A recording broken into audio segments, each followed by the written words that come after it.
Channel 3 Eyewitness News begins with breaking news. We begin with breaking news. The jury has reached a verdict in the Sean Diddy Combs trial. Thanks for joining us for Channel 3 Eyewitness News at noon. I'm Kara Sundlin. And I'm Nicole Nalepa. In a surprising turn, the jury has found Combs not guilty on the most serious charges, but he could still face jail time. Yeah, we want to break this all down for you. On the racketeering conspiracy charge, the RICO charge, Combs was found not guilty. That's the one that really could have put him behind bars for life. Now, he was also found not guilty of sex trafficking by force, fraud, or coercion.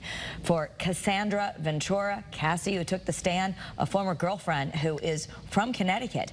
Combs was found guilty on count 3, which is transportation to engage in prostitution, also related to Ventura. I know there are also 2 charges related to an anonymous victim called Jane in court, and he's not guilty of sex trafficking, but found guilty on a transportation to engage in prostitution for Jane's case.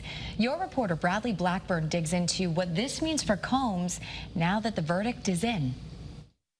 The jury found Sean Diddy Combs not guilty of racketeering conspiracy and sex trafficking. He was found guilty of arranging transportation to engage in prostitution.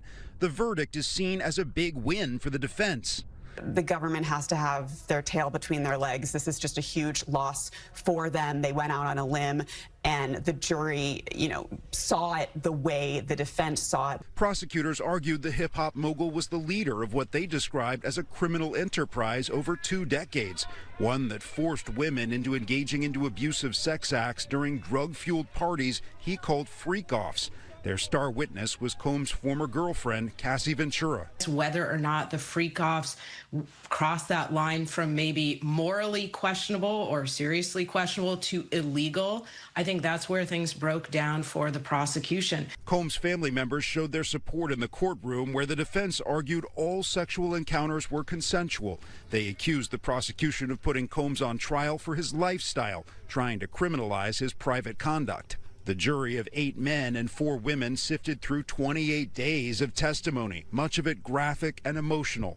Throughout their deliberations, Combs prayed with family and friends as he faced the threat of life behind bars. I think some prison time could absolutely be on the table, again, given everything that we've heard in this case. As the verdict was read, Combs looked at the jury and held his hands in a prayer motion, then hugged his attorney.